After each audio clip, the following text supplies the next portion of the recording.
Welcome and evening, croeso, noswaith dda. My name is Owen Shears, and I'm thrilled that you can join us for this, the fourth and the final of the In My Craft series.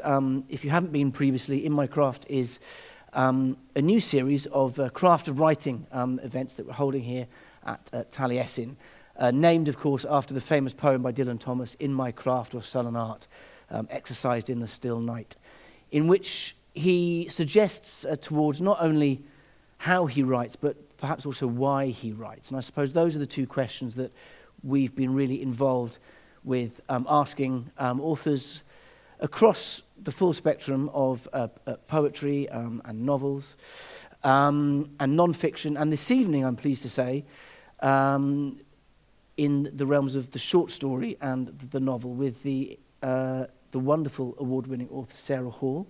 Sarah has twice won the BBC Short Story Award, has twice been shortlisted for the Booker Prize, and has won numerous other prizes. These are just some of the books that she's written, and novels and short stories. So it's a real treat to have Sarah here this evening to spend this time talking with us. So to begin with, would you please join me in welcoming Sarah Hall to Swansea? Thank you. Thank you very much. That's right, welcome. Croeso. As people who... Diolch yn fawr, is that right? Yeah, diolch yn fawr, da iawn.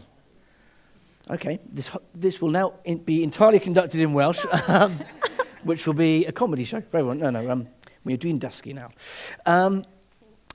For those of you who have been here before, you'll know that I like to start these conversations by going back to begin at the beginning, to keep the theme going, with a question, I suppose, about the voices, the books, the stories that kind of spoke to you or gave you some kind of a spark in the early parts of that journey towards becoming a writer yourself. I mean, it's not always easy, I know, to put your finger on them, but were there any works or writers that sort of stood out for you? Yes, there definitely were. Right back at the beginning, my primary and junior school had this incredible headmaster who would sit the kids down and just tell oral stories, basically Cumbrian ghost stories. So, and he wouldn't be allowed to do this now because they were terrifying, and we'd be like, 6-year-olds on the carpet, kind of.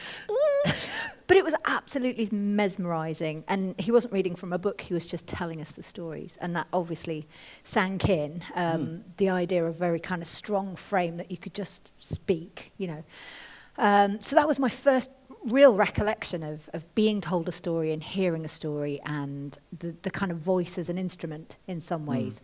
And these weren't his stories, they were stories that had been told before, but they were obviously his version, he'd memorised them and was elaborating. And so that was interesting too, the idea of a version of something. And then at school, I was pretty good at English, but in some ways didn't find a lot of literature very interesting or inspiring.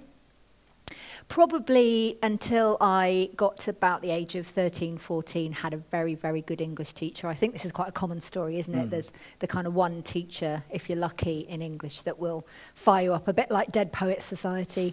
And again, he was completely unabashed, would read the war poets, and without shame, just kind of walking up and down in front of the classroom, and just sort of very passionate and obviously just loved literature. So that had an effect too, but then my own reading, that took a while, really took a while for me to kind of connect with characters on the page or voices, narrative voices. Probably the first book that did it was Zed for Zachariah by Robert C. O'Brien. Because it was chilling, it was maybe the voice of a rural girl, and I was brought up in the Lake District, so I did connect with her somewhat. And then there were kind of a couple of other texts, but really the big main influence for me early on was the Welsh poets. You're just saying all the Thomases. now, I'm not you? Just saying that. But I went to Aberystwyth University, right. And coming down from Cumbria, that was a kind of awakening in some ways politically as well as everything else. But those were the poets that did it because they were folding in. So when you say the Welsh poets, which well, Dylan Thomas, R.S. Thomas particularly, because it was the folding in of politics and landscape together. Yeah, and I'd come from the Lake District, kind of oblivious to the Romantics, really. I mean, they just didn't register that we had this Yeah, and then they were further back, and then you're presented with literature from the kind of like, 30s, 40s, 50s, 60s, and it's closer to where you are, although Cumbria, arguably, when I was brought up, it's still sort of, or it was. So, and that really did it, that idea that you could somehow create a kind of, political world while using amazing language and bringing in a landscape that, again, I could recognise, because it was like sheep carcasses and grass and peat and things like that. So Ted Hughes also, did it.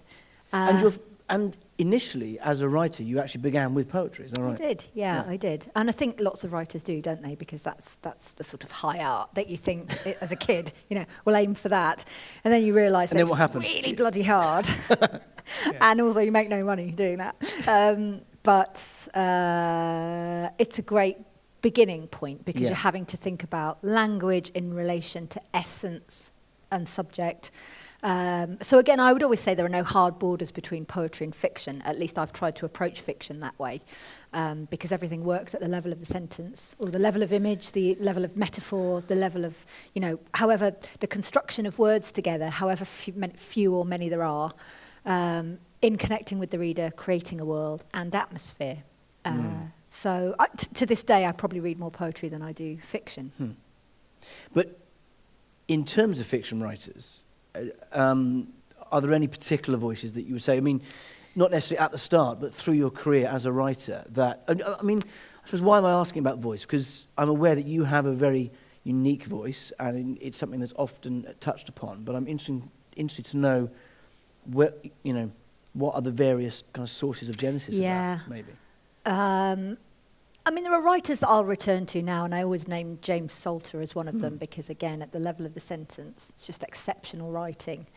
Angela Carter was another big influence on me. I think, again, I read her as a late teenager in my early 20s, and there was that vibrant language. But I've returned to Angela Carter recently, thinking, was it just kind of razzmatazz on the page and circusy and vivid, and I love that kind of thing? And it's not.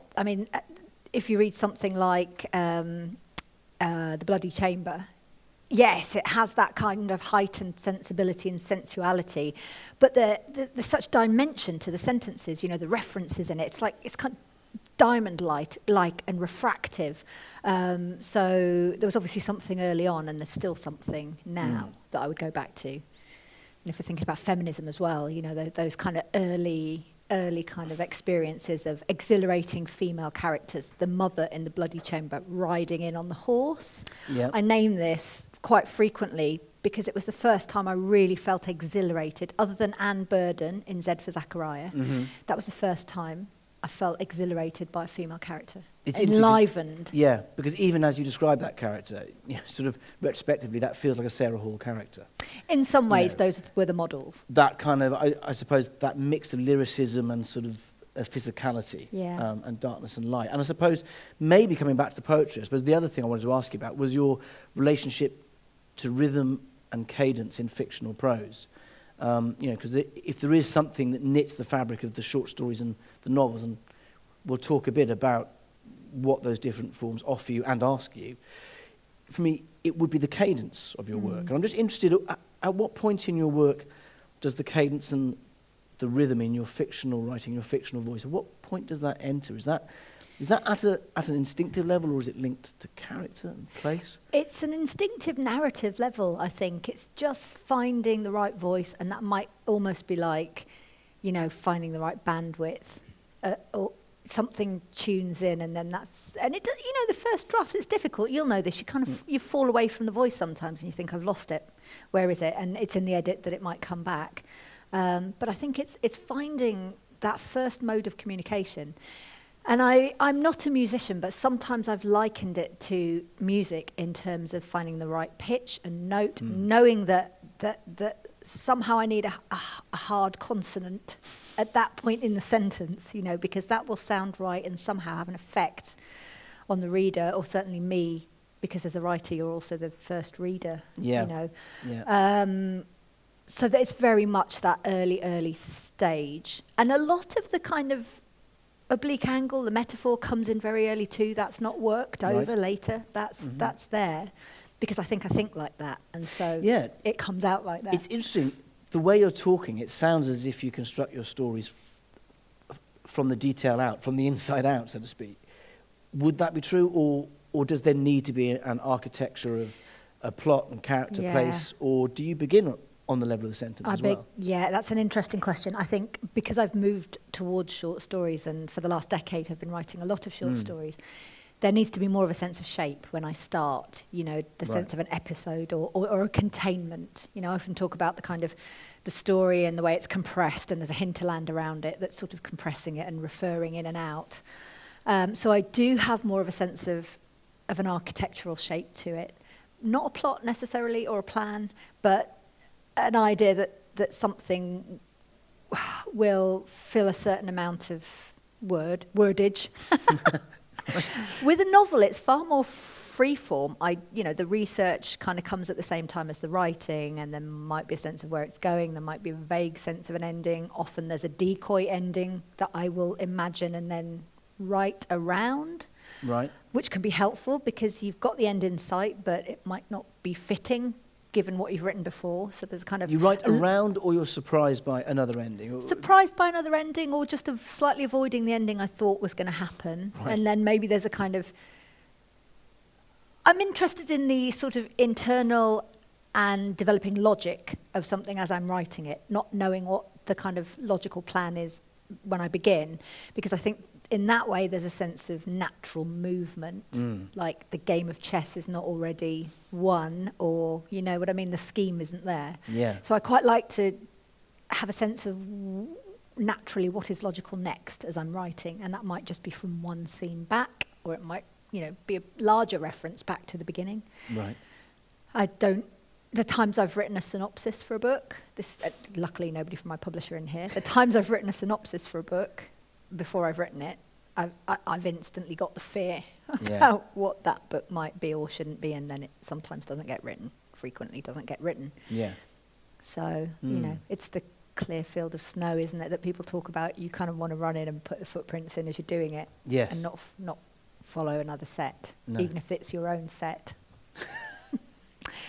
That's a wonderful metaphor. A bit labyrinthine here, aren't we? Yeah, exactly, yeah.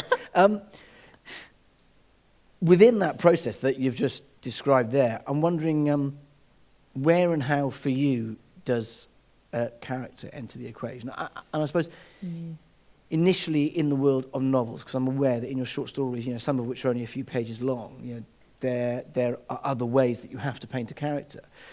But your characters are incredibly vivid, that they come springing off the page, they're full of their own voice and hinterlands and surprises. But I'm just wondering, are there any consistencies with how you approach character within that world when you're also looking at the level of a sentence? Yeah. I think if there's any consistency, it's the idea that I don't really know the characters fully, which is the complete opposite of what Catherine Mansfield would have said, is the way to begin, fully knowing your characters. And I don't, because I've come to realise that you never really fully know human beings. Yeah. You don't, even if you've lived with them for 50 years. You might really not understand the capacity or capabilities or the reversals or the kind of mutability of them. So I don't feel like I fully know my characters, and that's an interesting place to be, because you are, as the reader would be, getting to know them as you create what you're creating. I mean, there's obviously a sense of what they might look like, what they're capable of. They're going to go on a journey of learning. Maybe there's an inquiry into a larger subject, whether it's rewilding or climate change or terrorism. Yeah, and you are especially good at giving them sort of detailed, specific knowledge. Yeah.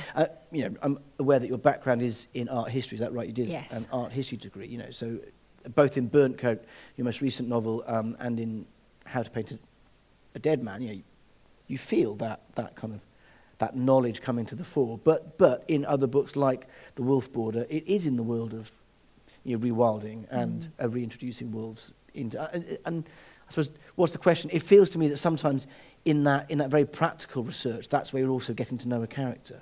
If that makes sense. In some ways, yes, yeah. Yeah, it is. And the lovely thing about researching as you go is that your research might take you in an interesting direction, and that interesting direction might mean that the character's going to have to respond somehow. So it's almost not out of your hands exactly, but again, there's a kind of liberation to it. They're not a set piece. They're not necessarily going to be a vessel that's, taking the reader through somehow on this story. They are. I mean, you're kind of journeying with a character. And I've become interested in not exactly the seismic events which create characters, but formative experiences. And particularly formative experiences which may seem negative, but actually aren't. They'll go on to kind of create resilience or a mind of inquiry or, just something other, because I don't, being a parent, as you are as well, you kind of worry that you want to create all these wonderful experiences for children, and we'll go on holiday and they'll be really fascinated by this, and that'll be the thing, and they'll take that away forever. And they're just looking at a snail for 3 hours, and somehow that's going in. Yeah. And I really like that idea that or something terrible happens, but actually, recently my dad died this time last year, and I almost wanted to protect my daughter. I'm really going off on one here, but I really wanted to protect my daughter in a way from the sadness of the funeral, but she was fascinated. And in the end, she was the first person over to the grave when the coffin had been lowered to put in a letter and a rose.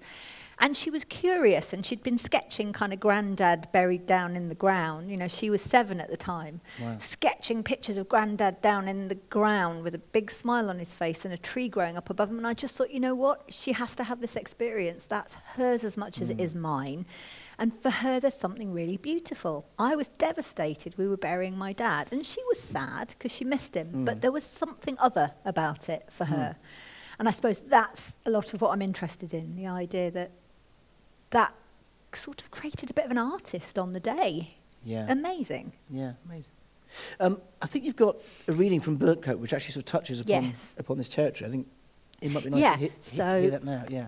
The main character in Burnt Coat is an artist called Edith, and she's raised by a single mum who is quite unusual.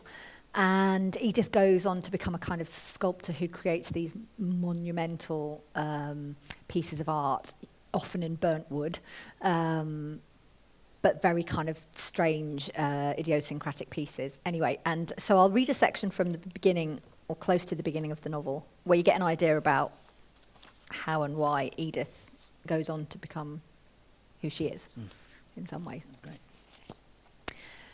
When I was 8, my mother died and Naomi arrived. My father still lived with us then. We had a house at the edge of town on one of the steep streets that lead up to the beacon from which the interior mountains can be seen. It was a few days before Christmas. The summits were snow-capped and the air was cold and paper-thin. We were shopping for gifts, and my father had brought the car. The doll's house I wanted was very large, too big to carry, so I was sure it would be bought. My mother had been complaining all day of a headache. Every shop we went into made her wince.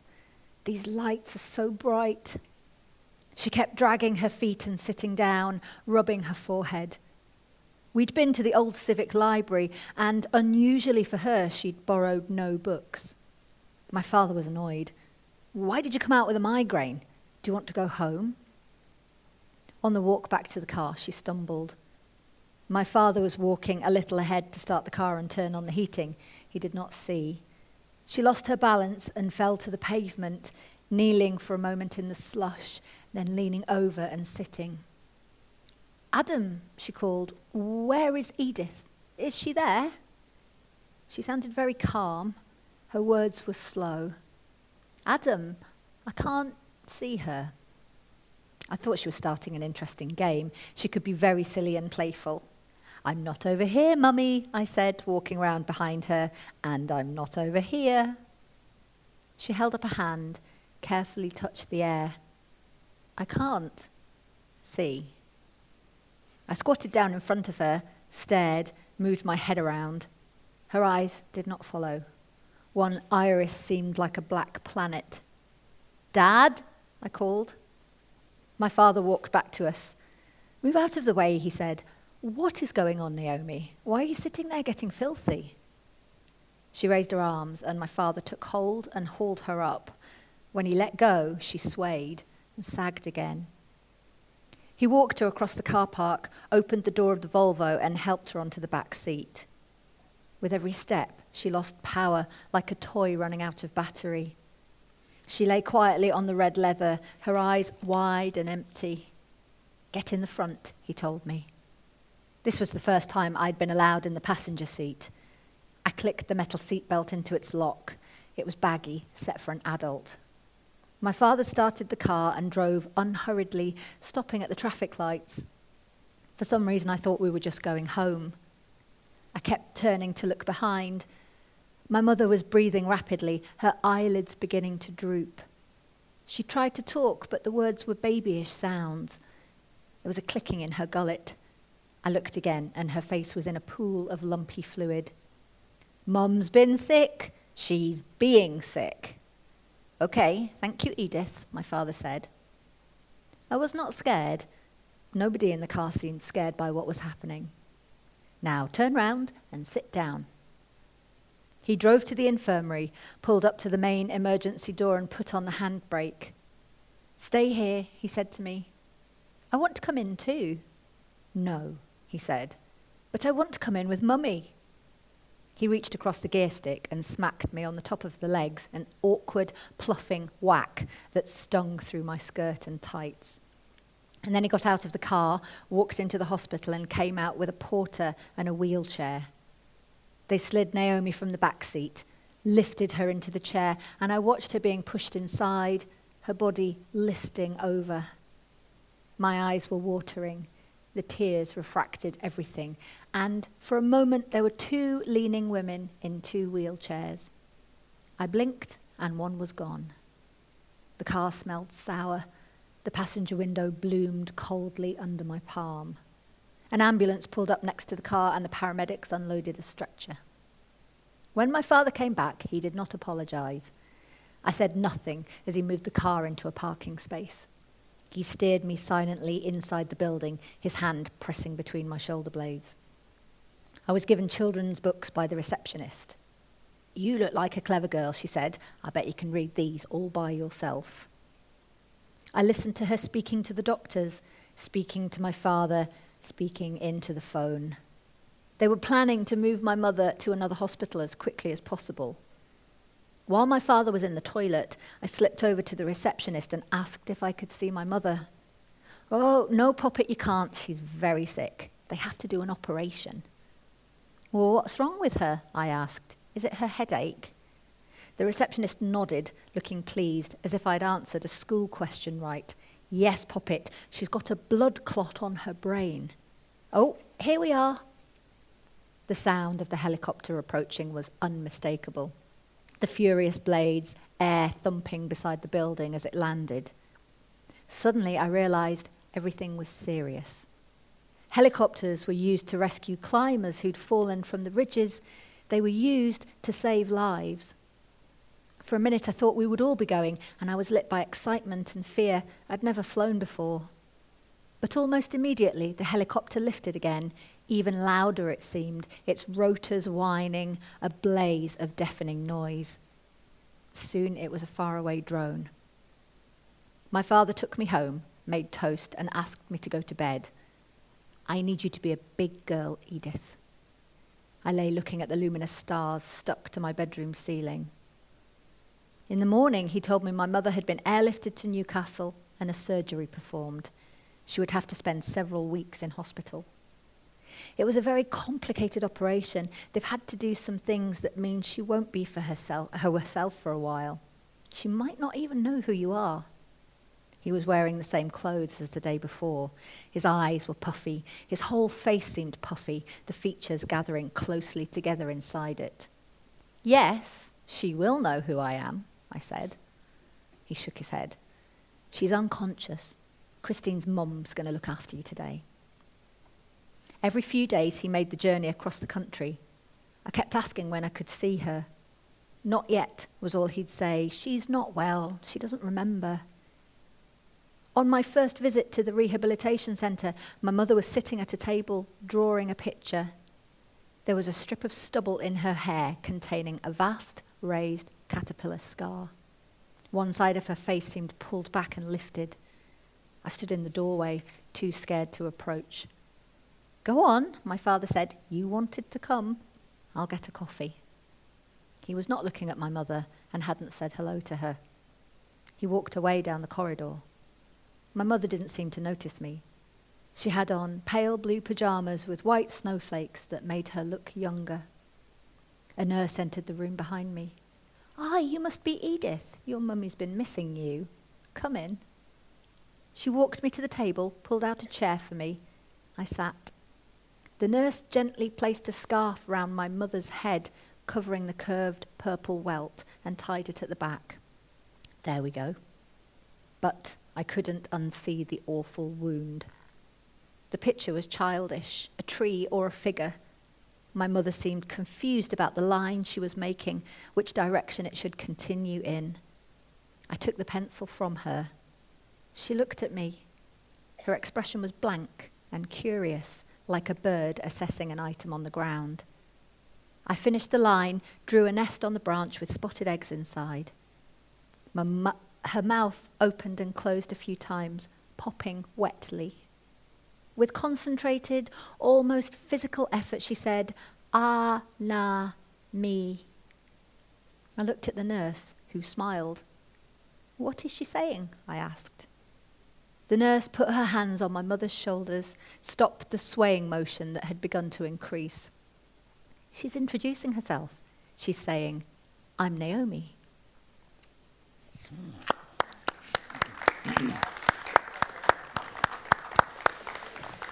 Thank you. An extraordinary inversion of parent and child across a scene which kind of felt as complete as a short story, actually. And I'm going to hold off on the short story question for one more, because I want to come back to something you said earlier.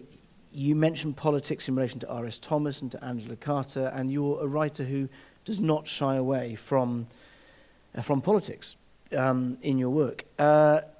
But that's not always an easy thing to do. How do you approach that challenge of folding in the political experience into a work of fiction? Yeah, it's a really good question, and I mean, I think you almost can't overthink it when you're making something. And I have started talking about writing as making, because it is about construction, and you are having to think about the layer, not just the language and the sentence and the kind of imagery and all the rest of it, but the theme, the politics, what you're folding in, what you would like people to think about, the question you're asking, I suppose. So I wouldn't say the books are manifestos, but they certainly touch on big political theory and big political theme, or at least I hope they do, because I don't see politics as being divorced from our lives. How can it be? It can't be divorced from literature, as far as I'm concerned. Otherwise, it's just failed on a number of human levels. So I suppose the way I approach it is to think about questions that I want to ask. Or maybe there's a sort of little experiment going on, whether it's a rewilding experiment. How do we really feel about apex predators being reintroduced to the country? How do we really feel about land ownership? In Carhull and Army, how do we really feel about fanaticism and terrorism? And the big question, at what point would you pick up a gun if you had to? And that's a question that we don't necessarily have to think about in England, I would say. I would also say that, not that there's violent revolution looming, but certainly Ireland, Wales, perhaps Scotland, have had to think about how one defines oneself, how a nation defines oneself. And the beautiful thing about me having lived in both Wales, Scotland and Ireland is I've also had to think about it. I'm English and I was raised in the north of England, and, arguably we should also be a devolved region. So that's interested me. But at what point would you become part of a revolution? And in parts of Europe have never had to stop thinking about that. I think perhaps we're a bit cosseted in England, and people haven't thought about it. I was living in America when 9/11 happened, so, that was a big issue. People were asking these questions. And I think you have to ask them. You have to ask them in literature. You do, but I suppose the question is how, because yes, you can ask the questions, but how do you do it in a way that is not didactic and becomes clunky, and that is really woven into the fabric of the story. Because it strikes me that it's quite a delicate calibration. And I think all of us have read books where, that calibration has gone off kilter. I'm not just saying this because you're sitting here. It feels to me that you walk that tightrope well. And I'm just wondering, it might be something purely instinctive, or is there a point in that making, in that composition? Yeah, thank you. When you're going, right, okay, this is when I'm going to bring this in. Yeah, and it might be again at the level of character. So in Cathal and Army, you've got the character sister who is a kind of a woman who has endured quite a lot, but is also in some ways naive, and is in some ways is waiting for a very strong political voice to guide her. As I think a lot of young men were entering into the military at particular times in our history, just waiting to be told that this is the right reason to do something. And so she comes across the character of Jackie Nixon, who's a kind of commune leader stroke cult leader stroke, paramilitary leader in the end.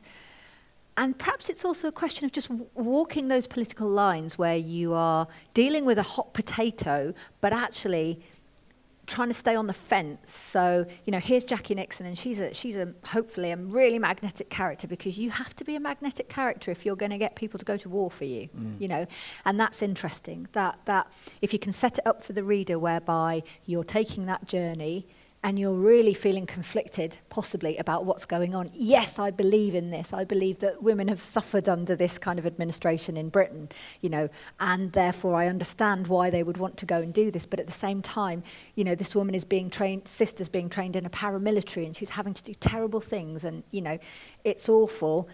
Do we really travel that far outside ourselves to become other selves? And that's interesting, isn't it, where you're not, as a writer, coming down one side or another, but you're setting up a proposition which is really conflicting for the reader. And I suppose that's what fiction gives you. It enables you to keep those things in play simultaneously. Exactly, yeah. If it works well. Short stories. I will get on to the question now. Well, no, because you began writing poems, then you wrote Haweswater, your first novel, set in Cumbria, and that's a whole other thing that we could be talking about, the importance of place in your work. But, interesting, that first novel written against a landscape and a place that it feels to me that you knew deep in the bone. But as you said, for the last decade, you've been writing short stories. And I suppose I'm first interested to know what was the path towards the short story, but also really, what is it that a short story offers you and asks of you as a writer that is different to the novel? Because, anyone who thinks it's just like a novel but a bit shorter hasn't tried it. No. Yeah, they're harder, so in some ways it's challenging. So I kind of had to cut my teeth as a writer before I thought I could publish short stories. Because you're still creating a world, you're creating a hinterland around that world. And, maybe allowing more space for the reader to interpret what's going on. I think in some ways the short story form suits my interests and my sensibilities as a writer. So I quite like disquiet. Yes, terrorism and all that stuff in the books. And so the form allows me to kind of really go to those areas that I'm interested in and maybe just suit me as a writer a bit better. They're also absolutely beautiful. I mean, they're like, if you get them right, they're like pieces of art, and you kind of end up curating them and exploring lots of different ideas. And I think similar to you probably, who likes to explore lots of very disparate ideas, if you find forms that allow you to do that, there's a sense of freedom to it and growth and movement as a writer. So you can kind of, the short story form is very adaptable. So, some of the ones I've written, they're found documents, there are kind of songs basically to a daughter, all sorts of stuff. And the form is flexible and yet somehow really demanding. So it's enticing as a writer to go there and to think, right, I'm going to stretch myself. I'm going to try and do this. I'm going to compress the world. I'm going to create something which is haunting but satisfying. Because a novel allows you more room to bring the reader with you and to kind of, allow them to connect with characters. But the short story form, you got to do it. You got to be able to kind of really grab them. Yeah. And then possibly just leave them really fucked up at the end of it. Well, I was going to ask you about your short story endings, and you've just answered it there. Just leave the reader in that state. Yeah. Because you talked about writing around the end to a novel, and I can kind of understand that, because there's something in the novelistic form that, however much you're trying to pull away from it, asks for some sense of completion Yeah. towards the end. And it strikes me that in reading your short stories, you've really enjoyed leaving your readers in surprising places. Yeah. In that there are endings that don't immediately strike you as an ending sometimes. Yeah, exactly. And going back to the idea about craft, you know, I really love, I think, what would be called in science fiction world building. You know, so in the novels, when you mention place, and that's often the first port of call for me. Where are we, and how am I going to build a world that the reader will really feel that they're in? And at that point, then characters are going to be doing their stuff in it. But, you know, you were brought up in South Wales, incredibly atmospheric and evocative. I was brought up in the Lake District, similarly so. And as a kid, you are aware of the materials, I think. Yeah. You know, if you're outside a lot, which we both were. Sure. Yeah. So I kind of approach literature that way. I have to build a world, whether it's Coney Island or the Lake District or Finland, wherever it is, have to get the material right to kind of make this sensual, you know, aromatic, whatever it is, visually good world that you will believe in if you open up the book and enter. And I love that as a reader, you know, when you open something up and you've entered it and you're like, oh yeah, here I am. That's amazing. I'm on holiday. And here we go. And here we go.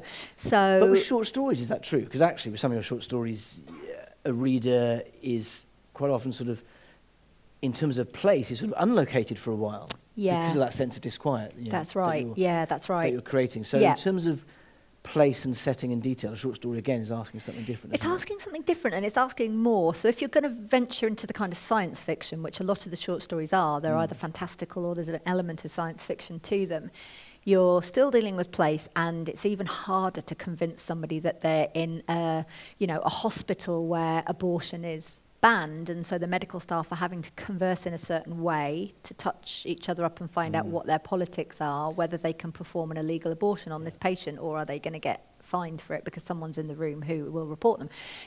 And that's not real, thankfully, at the moment in this country, and my country. So then you have to really nail it. You really have to get those authentic notes in there so that people will believe, oh yeah, that's a hospital. It's not a hospital that I recognise, but it is because I've been in a hospital. And right. Yeah. So you are using your skills as a world builder of, you know, real worlds to create a non-real world that does feel just as real. And that's a complete test of whether you can put the blocks in that, you know, feel authentic. There's a chapel where people are leaving votives and lighting candles in a hospital that isn't actually a hospital that exists at the moment. But that's where you, as a reader, chime with it and think, okay, I believe that. Yeah. Hopefully. Well, the concept of making someone believe. Yeah. I suppose at the very foundation level of fiction. I'm keen to open this up to the audience shortly, but I think we're going to have one more short reading from a short story. But before you do, I'm just going to challenge you on one thing. You just said now that, you know, short stories are perhaps harder. But a few hours ago, you said to me, God, you know, who invented the novel? I never want to write novels again. I did say that. I really did say that. I might have just Only to Owen, who's now told everyone. Yeah, I know, but there's no one from your publishers, as far as I know. I hope not. Anyway, but I was kind of interested, you know, because you're Sarah Horn, novelist. You've been shortlisted for the Booker Prize, and you're like, Jesus, a novel. That's an arse. They're just awful. I mean, it's such an artifice. 80,000 words plus, or like, 44. See, this is what's happened. 44,000 short story words and novel plus. doing this. Yeah, exactly. I do. Ever more, I feel that it's a ridiculous form. It's just so hard to do. You know, it's just like a marathon, only worse. Obviously, anyone writing a novel, honestly, it's not that well. It's difficult, but you'll get there. Yeah. So, I don't know. I mean, I had an artist friend when I was growing up, brilliant landscape painter, who wanted to be a writer, you know, and was writing, and then decided that he would become an artist. And he said this thing to me, which has stuck with me ever since. He said, you should always go for your second choice in the creative arts, because you will work harder, you don't know what you're doing, you will bring something to that process that's very interesting.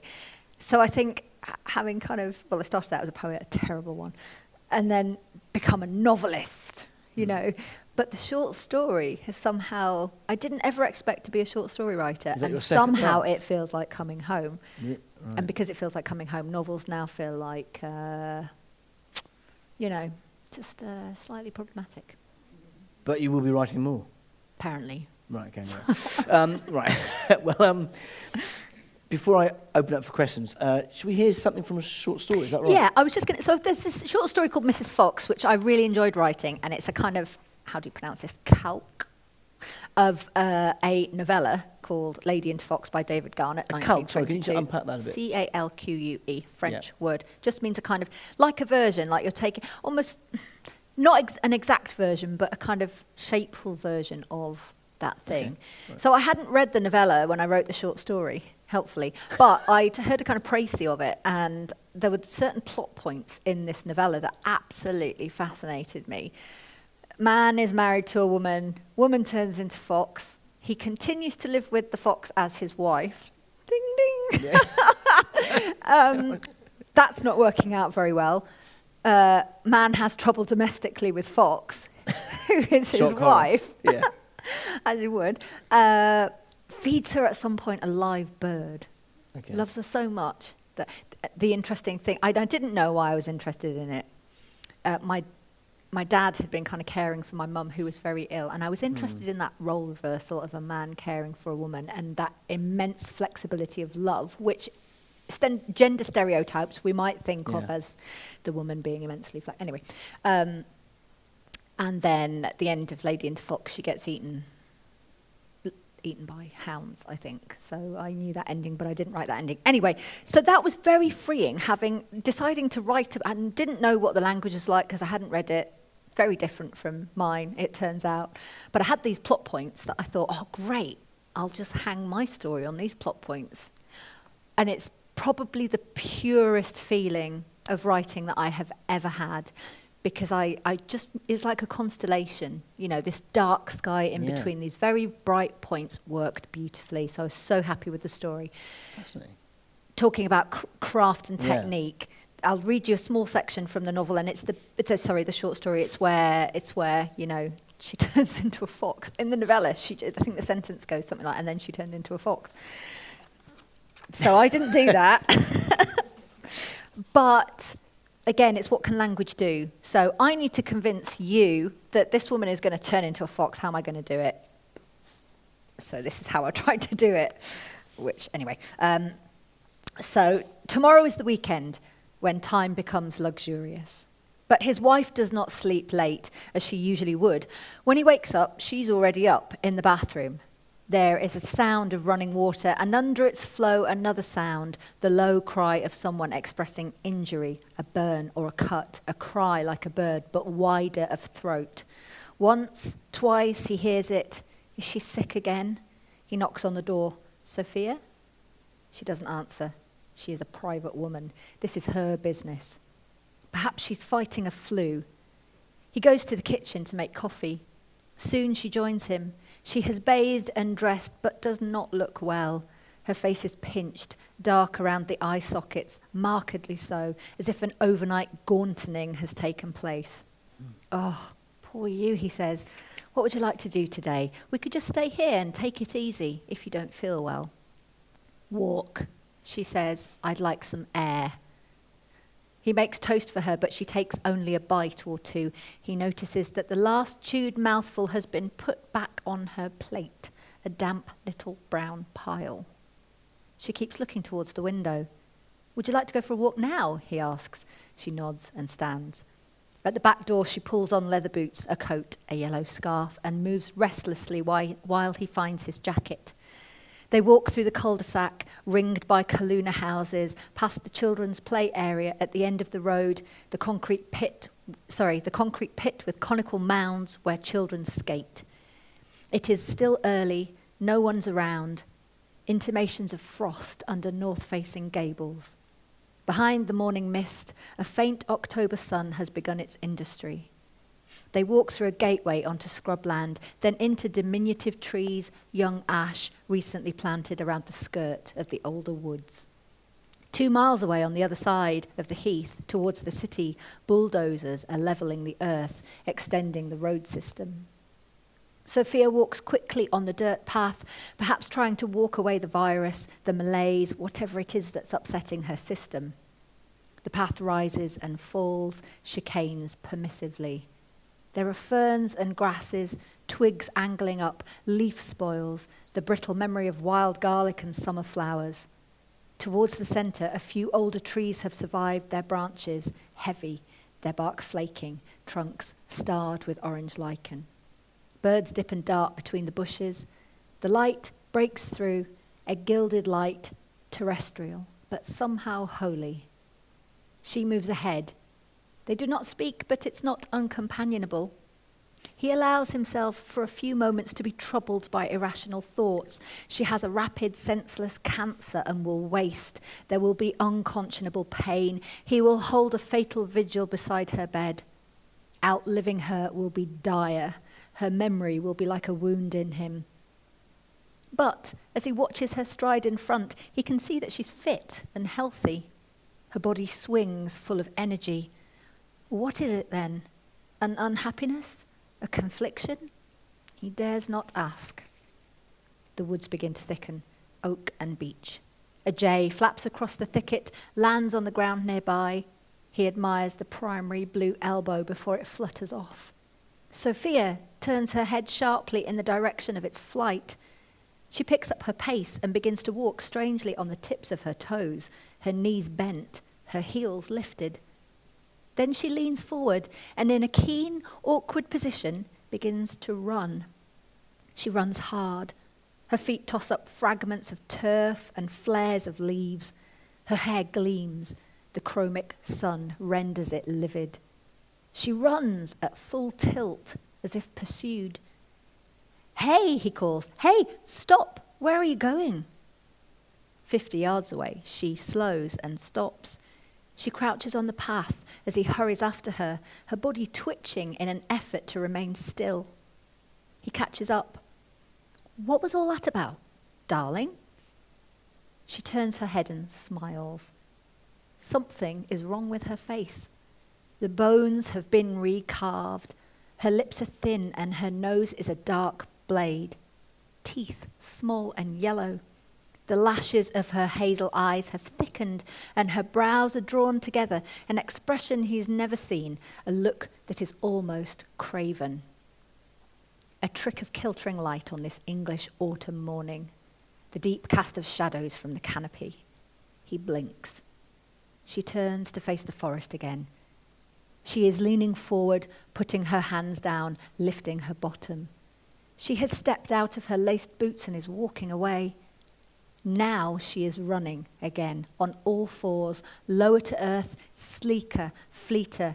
She is running and becoming smaller, running and becoming smaller, running in the light of the reddening sun, the red of her hair and her coat falling, the red of her fur and her body loosening.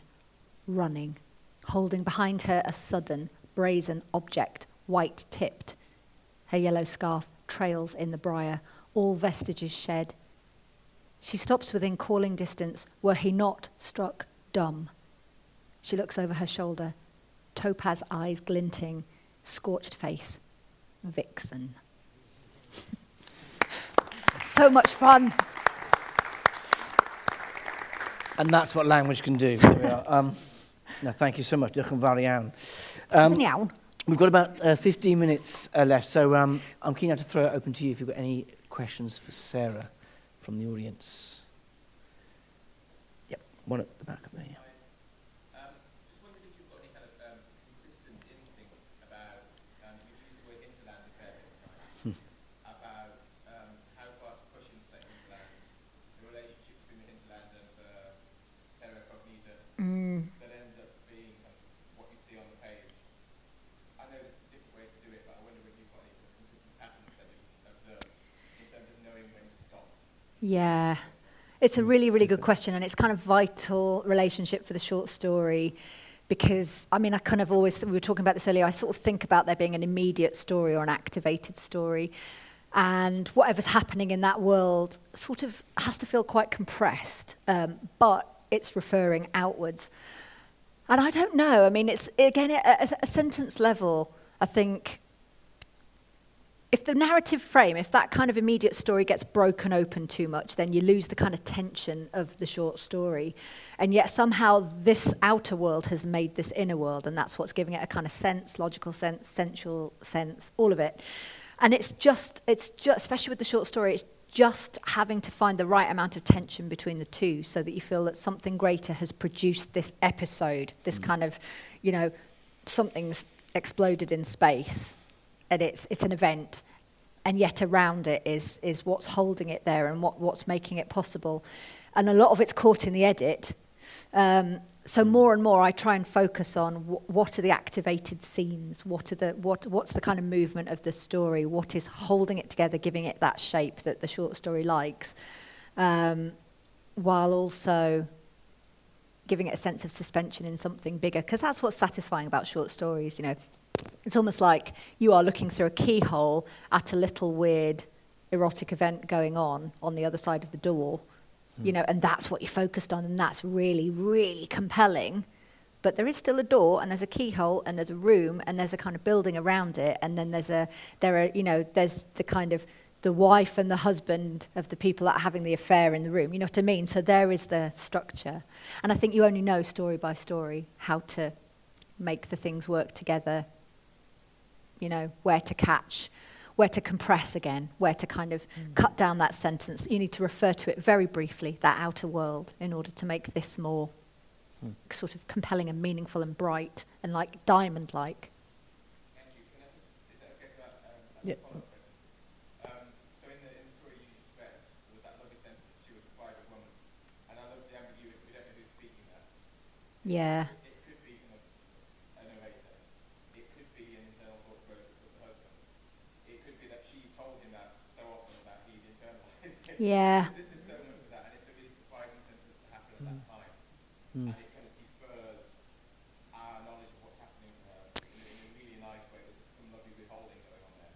So I just wonder whether, to what extent narrative technique is also an element in this kind of sectioning off of the hinterland project. Yeah, it is definitely, and I think voice is important. And this story felt really playful to me somehow. I had a fun time writing it, I really did, for a number of different reasons. But one was that, there are quite a few sentences like that in this. So there's one where, you know, they're set up as a happy couple right in the beginning. You know, they've got a great sex life and all the rest of it. And then but then there's a kind of bit about, but that's not really the story, you know, because he watches pornography while she's away, and you know, and then it kind of undoes what's been set up. But to me, that seemed in keeping with what might be an authentic marriage, you know. So although you are pulling the rug out from the reader, and we like that in short stories, don't we, when you feel like, ooh, slippery, I thought that was okay and now it's not, morally I don't know where I am.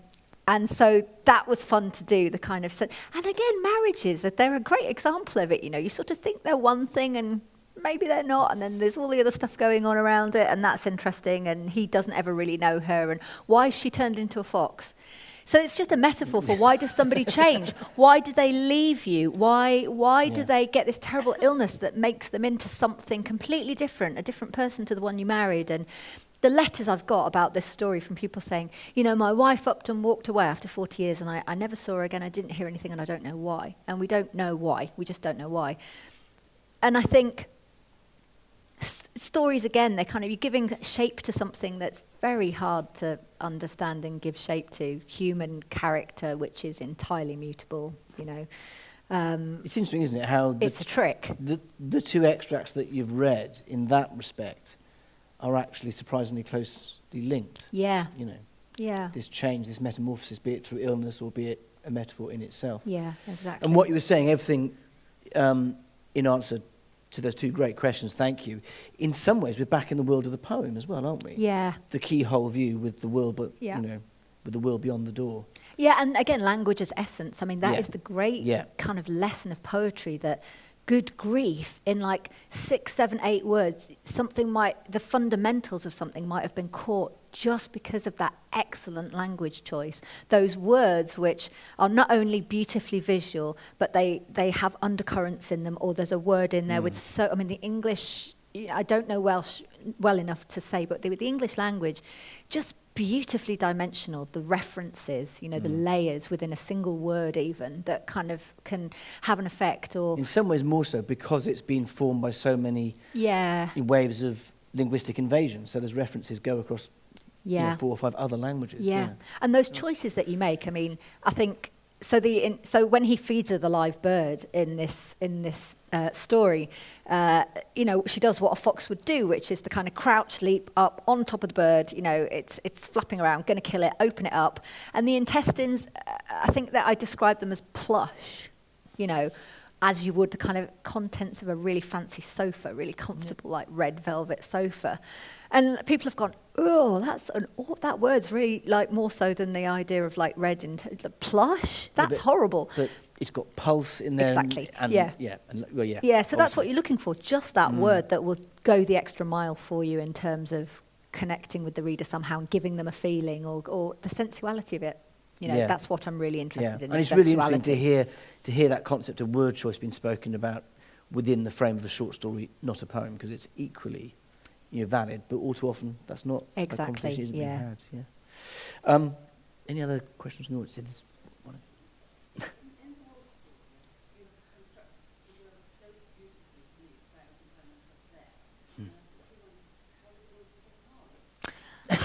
Yes, it's an interesting question, isn't it?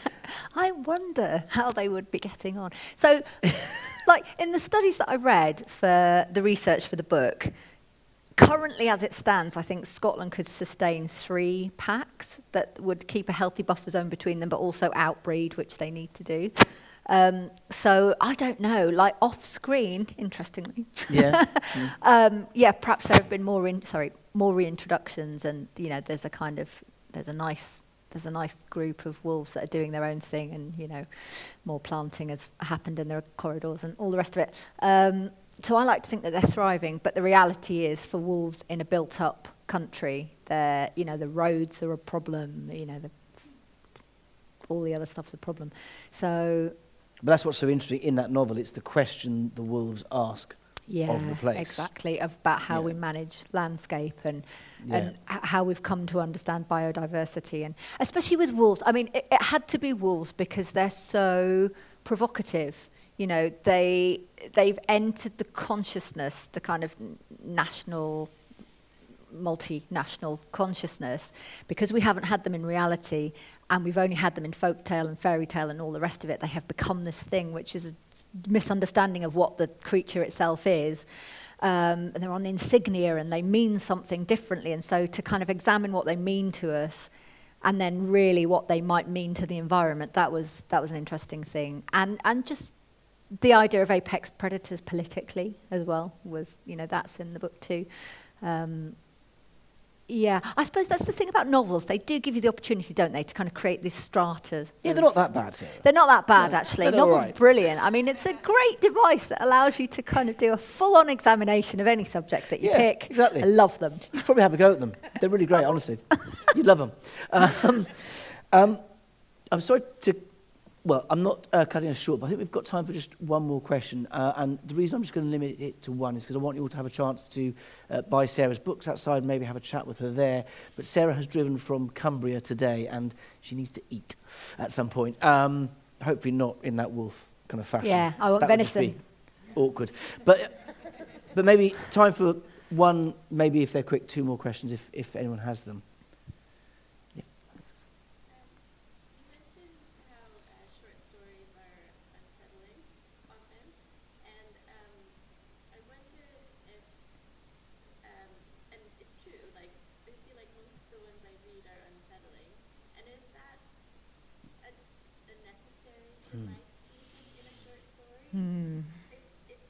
I think a rare time that I've read a short story that's like uplifting.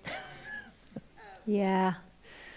I don't know. I mean, maybe it's just the development of the form, because I think the ghost story had a lot to do with the development of the form. And they do seem a really good form for disquiet, for unsettling people, just questioning what they think they know. Or because it's, you know, there's a brief amount of time that you're spending with that world and those characters, you can sort of get away with fantasy and ghost story a bit more easily because, you know, you in and out, quick. There you go. That was weird, wasn't it? You believed it. You believed it, and you haven't managed to undo it because we've been there for too long, and you can see where the kind of, you know, the string is on the skeleton, dangling it down. So I think possibly they've developed a certain way because they're a good device for disquiet. And not having everything explained. I think that's the beauty of them. There is that space around them. You as a reader bring in everything you own and have known and experienced and try and figure out the kind of metrics of the short story based on what you believe or what you think you believe and what you've experienced. And if you're presented with a scenario where you can't quite sort that out and file it away as like, oh, morally bad, morally right, you know, then that's great because it's sort of that, you know, the bee in the brain thing buzzing around leaves the reader feeling, you just keep thinking about it, you can't let it go. You know, they're great for that. And that is a form of provocation and disquiet, even if we're not dealing with ghosts or, you know, terrible scenarios. You might be dealing with something that a reader can't quite let go of, and it's not exactly a trauma, but it's been imprinted in you, and you know that I like that as a reader. I mean, I must admit, but that's because I was terrified by a headmaster when I was 6. You know, back to the beginning. Exactly, we come full circle, like a perfectly constructed novel. Look at that. Not short story. That would have left us somewhere else entirely. I'm gonna call it to an end there. But like I said, Sarah will be outside signing books that are on sale by the wonderful independent bookshop Cover to Cover from the Mumbles. So do feel free to have a chat with Sarah then as you buy her books. Have I mentioned that you can buy her books? But short stories, you know, it's a hard living. Yeah, all right. Don't overlabour it. Thank you so much for coming, and I can see quite a few people here who have come to all 4 of the In My Craft events. Hopefully, well, I'm sure that we'll be back next autumn. Do they get a free coffee with their stamp or something? Yeah, no, we should actually. Yeah. Well, if you're willing to give away books, that's fine. No, they're not my books, so yes. If you come back next autumn, when hopefully we'll have 4 more authors. Again, hopefully from the worlds of poetry and fiction and non-fiction, then maybe we will have some sort of a loyalty card. But for now, that's it for this year. Thank you so much for being here. Thank you so much to all of the staff here at Taliesin. But diolch o galon, thanks from the heart, especially to Sarah Hall. Popping out again. Diolch yn Thank fawr. you. Croeso.